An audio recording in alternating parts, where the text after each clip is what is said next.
Hello and welcome back. This is another episode, and in this episode, I will be talking about another Old Testament survey lesson that I've learned.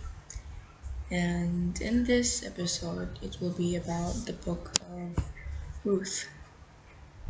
And some of you, there are some watching, many of us Christians, we know this story. It's basically like a really sweet love story, I guess. And so, oops, let us start. So, this story, this love story, starts with a man named, goodness, I forgot the guy's name. This guy's name was Elimelech.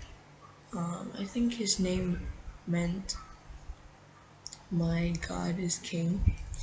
And he had a wife named Naomi, and they, excuse me, they had two sons, and they moved to the land of Moab to escape from a famine back in Judah. So, um, as time passes on, um, her Naomi, aka the wife, lost both her husband and her son, who married, um, who were married. Um, so she lost those three, and Naomi's left with her daughters-in-law.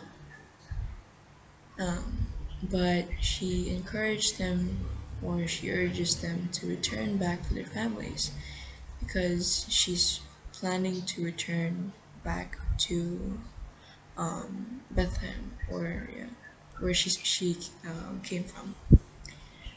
The other daughter-in-law, her name is Orpah.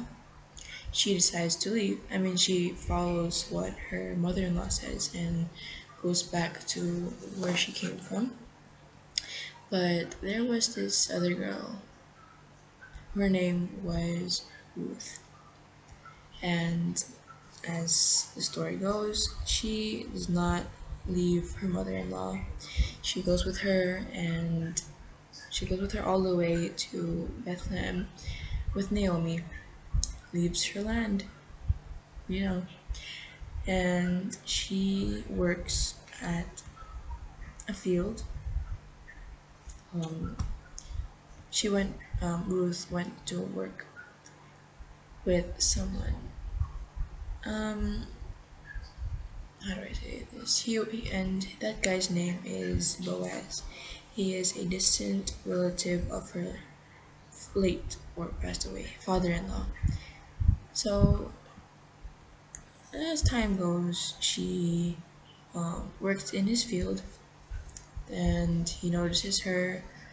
Then he asks about her and knows.